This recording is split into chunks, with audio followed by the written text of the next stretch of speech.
Before I had the operation, I was self-employed, business owner, very active, jet skiing, water skiing, dancing, normal.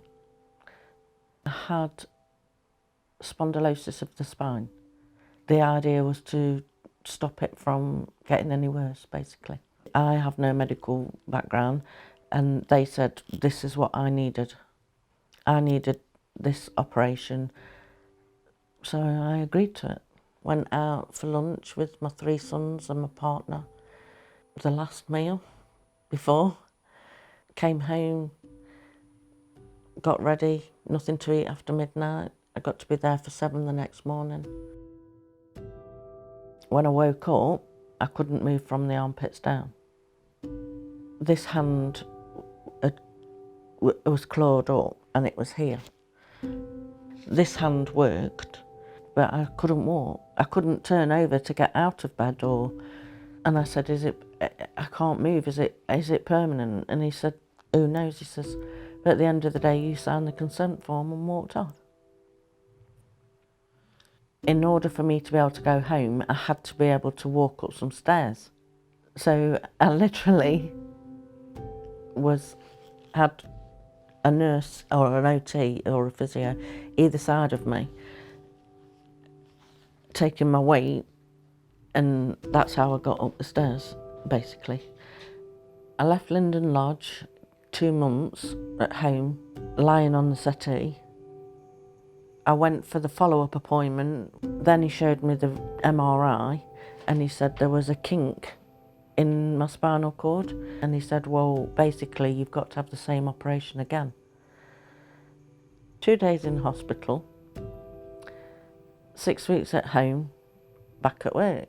So obviously I agreed because I didn't have, the alternative was stay paralysed. So I went in on the 14th of March 2015 and lost the use of my right hand, that was all I'd got that worked, but I lost the use of that as well. So at no point was I told exactly what had gone wrong or given any form of diagnosis. We started looking for solicitors in the area, and I was watching telly and the advert came up, Medical Accident Group. So when I got involved in Elaine's case, probably the most worrying and shocking thing was just the lack of information that Elaine had had from her treating consultants. She had absolutely no idea of what went wrong.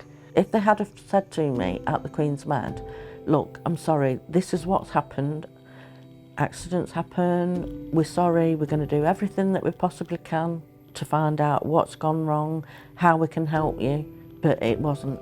I woke up and they closed that door and just moved me on. Elaine was no longer able to work and earn an income, and the impact of that on her and her family was devastating.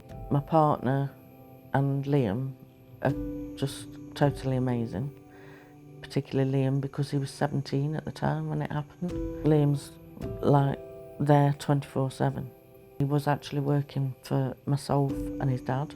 It just worked out that it was better for his dad to carry on the business and Liam to look after me. The impact on him is massive. He hasn't been able to go out and find his own way in the world and find his own career because he's had to look after me. Having the settlement means that I can now get any therapy that I need, any help that I need. I can afford now to pay somebody else to replace what Liam was doing so that Liam can go off and find his own way. It was so reassuring having somebody that had wanted to find out, needed to find out the same as I did. They've acknowledged what happened. In a society where there is access to justice, you have to be able to bring those organisations to task and to seek resolution to what has happened to you. It is a positive process. It's about asking questions, raising standards in the NHS, preventing it from happening to other people.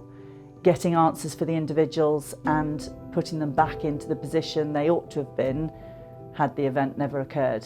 In the last 18 months, 2 years, I've been out of my wheelchair.